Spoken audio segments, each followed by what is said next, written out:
Welcome back to another action figure obsession, and Avian and Loaded here, taking a look at the movie Avengers, but in comic book form. And I think my favorite superhero movies are probably the Avengers movies, just because I was so loyal to the Avengers as a kid. Avengers and Fantastic Four were the only two Marvel comics that I ever actually subscribed directly to Marvel Comics to get them in the mail every month. Just didn't want to wait, didn't want to risk missing an issue when I was, 10, 11, 12 years old. Such a great run of Avengers from, the late Steve Englehart era. I think is kind of when I jumped in, when the Mantis stuff was wrapping up, and the Swordsman somewhere in the 130s or early 140s, and George Perez took over as artist, and I'm not even sure who was writing the book there for a while. It could have been Roy Thomas, could have been, I don't know. There was, there was it seemed like there was a rotating bunch of writers there for a while.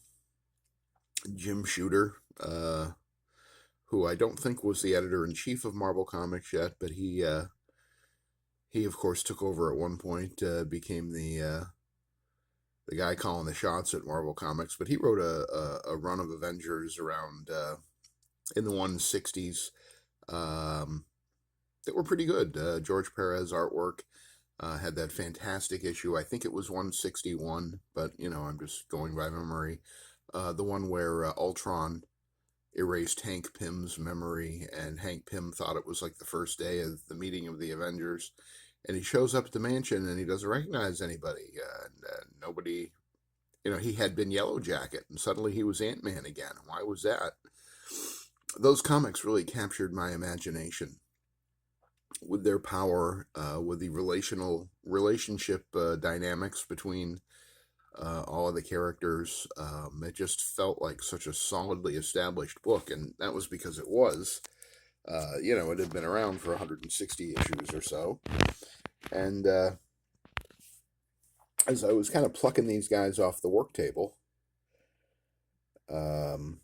here in the toy room, I was just thinking, I wonder how, whether it was Kevin Feige or Joss Whedon or a decision they made together, how did they decide that these were going to be the Avengers for that first storyline? That it was going to be Iron Man and the Hulk and Hawkeye and Black Widow and Thor and Captain America. Because the first Avengers in the original Jack Kirby drawn, I think 1963 Avengers #1, if I recall correctly, it was Iron Man and Thor and the Hulk and Giant Man and the Wasp.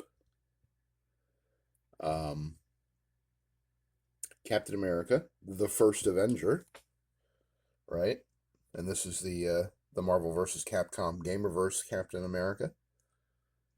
Through and through here, no kit bashing. Just, this is that second one that I picked up a few weeks back on my tax refund today. Big toy hunt day. Love this guy, this Captain America. He didn't come along until issue 4. And Black Widow didn't come along for a long time. Hawkeye was around, I think, was it issue 16? Or was it might have even been earlier than that. No, it was, yeah, I think it was issue 16, Cap's Kooky Quartet, when everybody quit, and then it was just Captain America, and he recruited some new Avengers, Scarlet Witch, Quicksilver, and Hawkeye, here in the back. I don't have a Quicksilver. I should have a Quicksilver. I do have a Scarlet Witch in my primary Avengers display, but the only Quicksilver I have is the movie one, which, I love for reasons that I've talked about in other videos, but just aesthetically, does he really fit in with these guys? You didn't see that coming, did you? Maybe he does. I don't know. I go back and forth with mixing the movie figures and the and the comic figures. The comic figures really are my jam. I prefer the scale of them. They are bigger than the movie figures. But, Quicksilver being a runner, I guess it would make sense that he'd be, a little more fit, a little more wiry than Cap, right? But,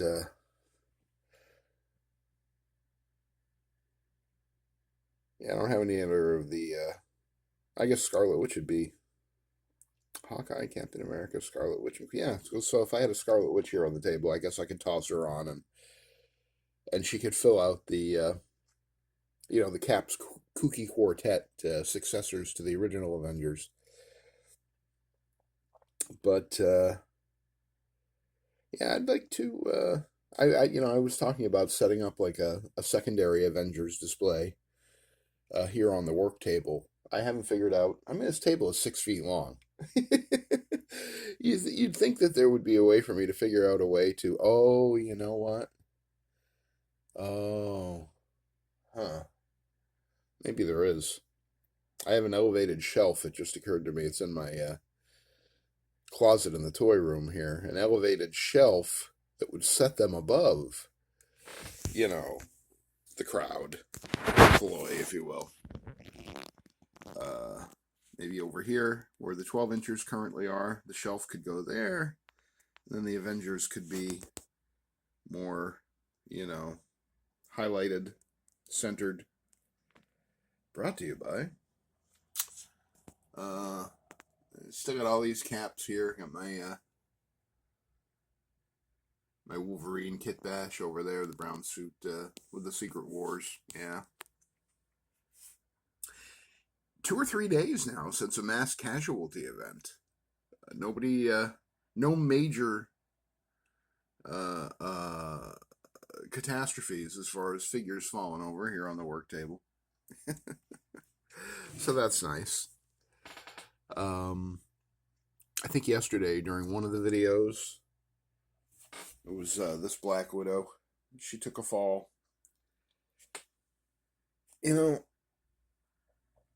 I just have the head on here for kind of, as we've talked about, peg maintenance, and actually, well, it seems to be tightening up a little bit. This head was very loose on this. This is the 2017 retro Black Widow body. No bicep swivel, no drop down hips, although I prefer no drop down hips, but pretty janky, big solid lower torso, no diaphragm cut or anything like that, reverse ab crunch, whatever you want to call it. Let's see, will she stay up all by herself? I think if I get her into the right, if she's facing that way, she'll stay up. So, this head is actually the one that came with this Black Widow. This is the 60th anniversary Beyond Earth's Mightiest superposable Target exclusive Black Widow. So many things you have to say to explain which Black Widow that was.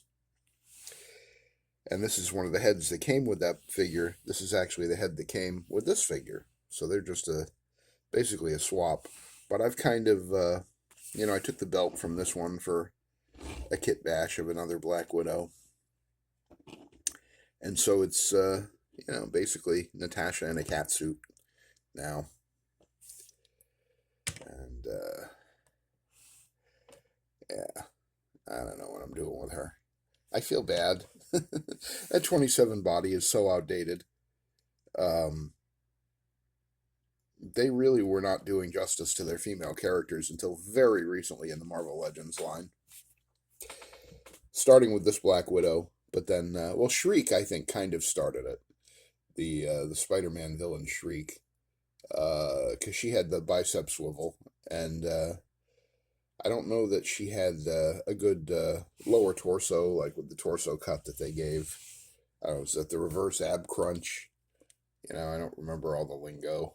She doesn't have a solid torso, does she? No, she got a little cut there to let her, crouch down and stuff. It's a good figure. It's a great figure. I have 5 of them, and I wish I had more. That's the sign of a great figure. This Captain America, I have 2 of him. I wish I had more. One in the Marvel vs. Capcom display, and the one you see right here that lives on the workbench. I guess for inspiration, why do I have nearly 100, mostly Marvel Legends, but there's a few other. I'm looking at you, Doc Brown. That's my NECA. Back to the Future, Doc Brown. What else have we got that isn't Marvel Legends here? There has to be something. There has to be something that isn't Marvel Legends up here. No? No. It's mostly Marvel Legends. I mean, that's where my heart is. I can't lie. I love these sons of bitches. For all that Hasbro breaks my heart on a regular basis. I mean, look at them. Just friggin' look at them. Just a bunch of guys in gray suits milling around. I go, Willem Dafoe hanging out with Chris Pratt and what's his name there? Jeremy Renner and the Master from Doctor Who. What other toy line can you do this kind of stuff in, where you can get an egghead and turn him into a whole faction of mad scientists and Jon Favreau, checking out a shot for his next movie, Oh, there's a Marvel Select, the PS4 Marvel Select Spider-Man 7-inch scale. But for Marvel Select and for 7-inch scale, he's a little short, so you can kind of fudge him in with some Legends. I'll show you. Oh, no mass casualty event today, please.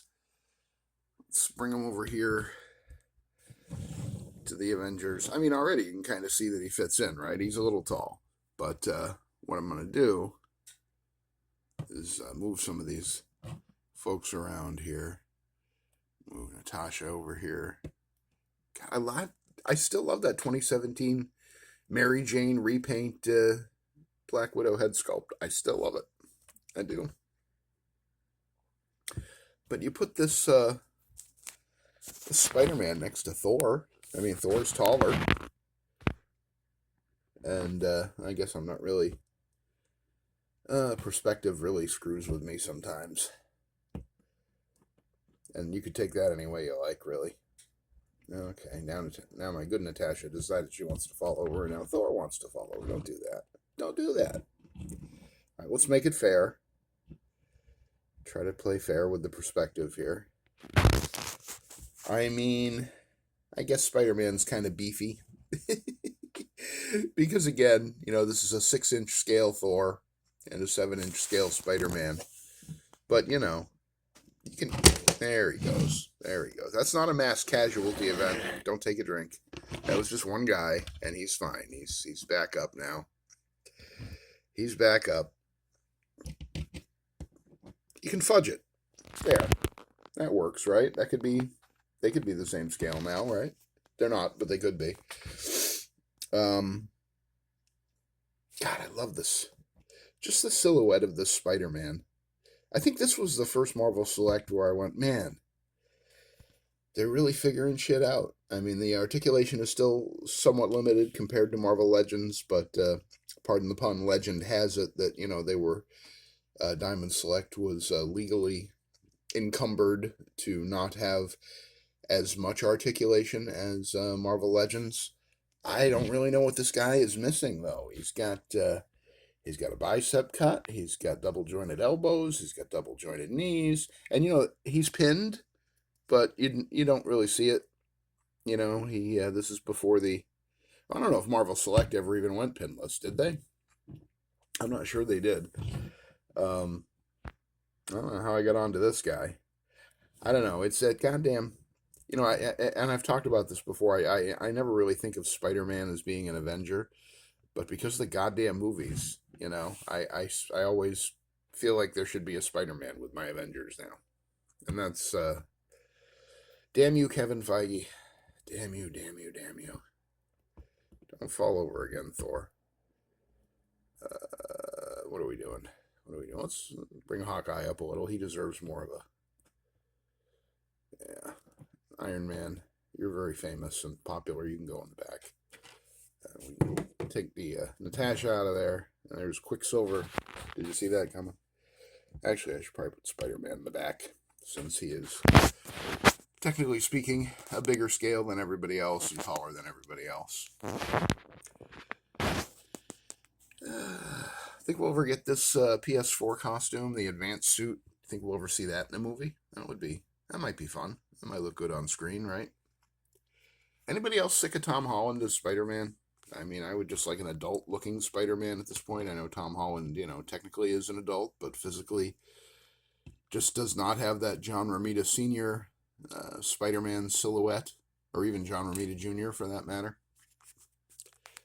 Still seems like first appearance Spider-Man physically, and I'm not throwing shade on poor Tom Holland. He's a good actor, and he did a nice job as the young Peter Parker. But man, I feel like those movies have kind of stalled out because we can't get past the fact that Spidey's just a little guy, right? I think I'm starting to ramble now.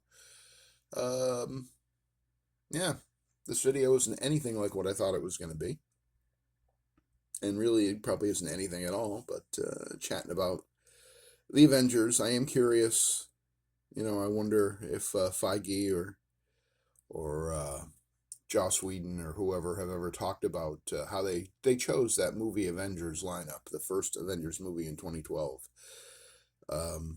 They rewrote a lot of Marvel history for some reason. I wonder why the Ant-Man and the Wasp weren't part of the Avengers in that original, the 2012 movie. And then we got stuck with, and I like Michael Douglas. I mean, he's a fine actor. But he's not what I wanted for Hank Pym. I wanted the Hank Pym from my Avengers comics, not the guy who they rewrote history so that, he had been Ant-Man decades earlier, right? And now we have, Avengers Doomsday coming. And, if I live that long, I'll probably see it in some way, shape, manner, or form. But I can't say that I'm looking forward to it. Are you? Are you looking forward to that? The thrill for me of the MCU really, I don't know. I think, as I've said many times, I came out of Endgame and I was like, yeah, I think that's enough for me. And I wasn't like that I was angry or that I didn't enjoy the movie. I loved the movie. I cheered like a lunatic when Captain America was throwing Mjolnir around. But the whole thing with bringing back Robert Downey Jr. as Dr. Doom, I mean, and that could be brilliant. It could be absolutely brilliant. But it doesn't feel that way yet. And when they cast Robert Downey Jr. as Tony Stark, and we found that out immediately it seemed like, oh my God, that's brilliant. Like, Robert Downey Jr. will be the perfect Tony Stark. And guess what? He was. Will he be the perfect Dr. Doom? I don't know. I don't even know that I really care all that much. I'm curious. You get to a certain point where it's not so much that you care or that you're invested, you're just sort of curious. And sometimes I'll look at a movie or a TV show that I hear about just out of curiosity. And sometimes, I'll really love it. Like, there was a 4-episode British TV series called Adolescence that was about a murder that I think it came out last year. And it's excellent. If you can find Adolescence, the 4-episode TV series, every one of the 4 episodes is a single take, like a oneer. And I've seen some of the behind-the-scenes footage of how they pulled that off. It's brilliant because it doesn't necessarily feel like a oneer, but they did a little bit of stuff with drones and handing off the camera to different camera operators to make it work so that every single scene in each of the 4 episodes is one continuous shot. And I really wasn't even consciously aware of it until somewhere towards the end of the first episode. And I'm like, holy crap, we've been following this same camera shot all the way through. And it was really, really good. Adolescence, highly recommend it. Some fabulous acting, fabulous writing. The music is wonderful. Really, really good show. But that was one that I just happened to hear, hey, this was one of the best TV shows of the year. I'm like, all right, well, I'll check it out. And 9 times out of 10, when it's a situation like that, I check it out, and I get in about 10, 15 minutes into it, and I'm like, not for me. There was another one about, and then it was another British show. They're making a lot of good shows over there lately. A British show about a father and son who live on a farm, and somehow they get involved in I don't know if it's crystal meth. There's some kind of drug dealing or drug manufacturing. Um, and it kind of had the same vibe as Adolescence, but I just wasn't into the acting, and it was really slow, and I was done before the first episode was over, you know? So it's all about, the choices that they make. How do they hook you? And even though Avengers 2012, even though that movie was not quote unquote my Avengers because, it didn't start at the beginning and tell the story like it did in the comics, um, it told a really compelling story and it was very well done and the performances were spectacular. All the actors were fantastic. I can watch that movie again anytime. Anytime. 2012 Avengers. Same with Age of Ultron, which is a bit more divisive with some people. I forgive it its sins because it's what's the word I'm looking for? Words are so hard because it's positive qualities. I'm just gonna say of Avengers: Age of Ultron. The good outweighs the bad for me, and there's a lot of great stuff in it. Some heroic sacrifice. There's weird stuff too. Thor in the hot tub, and I don't like the way the scene with Natasha and Bruce Banner. The way they were, she talks about being a monster. I feel like that was edited very strangely to imply things. She was talking about the fact that she was an assassin for the Soviet Union and a hitman and a murderer. The things that she had done, before she joined the Avengers. She was not talking about her ability to reproduce. That was a whole very weird, a weird thing for me. I just feel like that scene was edited very strangely. I don't know what they were trying to fix in post or whatever, but and they also just basically screwed up that relationship between Natasha and Bruce because I think that was one of the best things about the first movie. Um, and that whole dynamic with the sun's getting real low, big guy, that whole thing that she could calm him down. I kind of wish that love story had been taken a little further than it was. I love Scarlett Johansson. I love Natasha Romanoff. Um, but again, where her story ended up with that Black Widow movie during the COVID lockdowns, it's tragic that that's how it all kind of petered out, right?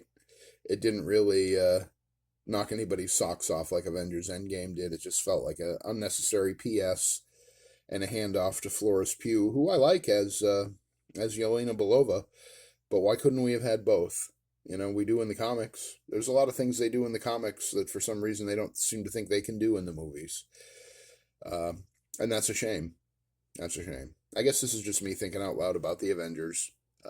Something I don't know if I'm good at it, but it's certainly something that I do a lot. So there it is. Here's some Avengers for you folks. Here's Cap and Black Widow and Thor and Hawkeye and Spider-Man and Iron Man and Bruce Banner and good old Quicksilver. Good old, I can't quit that figure. I don't know what it is. It stands out like a sore thumb being a movie figure, being the likeness is not comic booky or cartoony. It looks like the actor, but I like him. I dig him. And I dig all these guys. It's just, hey, there's Rom. Oh my God. Best action figure of 2025. Best Hasbro Marvel Legend of 2025. Top 10 all time best Hasbro Marvel Legend. Just so beautiful, Rom. So shiny. So beautiful. Yeah. He should have been an Avenger. I mean, there were comics where he fought with the Avengers, alongside the Avengers, I guess I should say. In his own comic, Rom, and he's pretty tall too. He can hold his own with Thor and Spider-Man back there. So, thanks for listening to me ramble here early in the morning on a Sunday morning for almost 25 minutes. If you like this video, feel free to give it a thumbs up. If you hated it, give it a thumbs down, comment, subscribe, hit the notification bell so you find out the next time that I upload a video, which I think will probably have a little more structure and be purpose-built more than this one was. I do have a couple of things on my short to-do list that I want to do, some things people have requested and would like to see, and I'm more than happy to accommodate requests as they come in. So, if there's something you've seen in my toy room tour videos or in a previous video where you're like, oh, well, why didn't he show that? Or I'd like to see a little bit more of this about his collection. Happy to do that. Just leave a comment and we'll make the magic happen. Okay, deal? All right. Oh, I dropped... this is the... I've been fiddling with this for some reason. It's the Walkman that comes with one of the Marvel Legends Star Wars figures. I don't know if you can make out that it's like a cassette player. But I think it could also double as a cell phone. I need more cell phones for my figures. So I was thinking about using that as a cell phone. So a preview of things to come. Something to look forward to for you. Thank you for stopping by. This rambling discussion that always turns out to be about the Avengers. It's all about the Avengers in the end, right? And I will see you on the next Action Figure Obsession.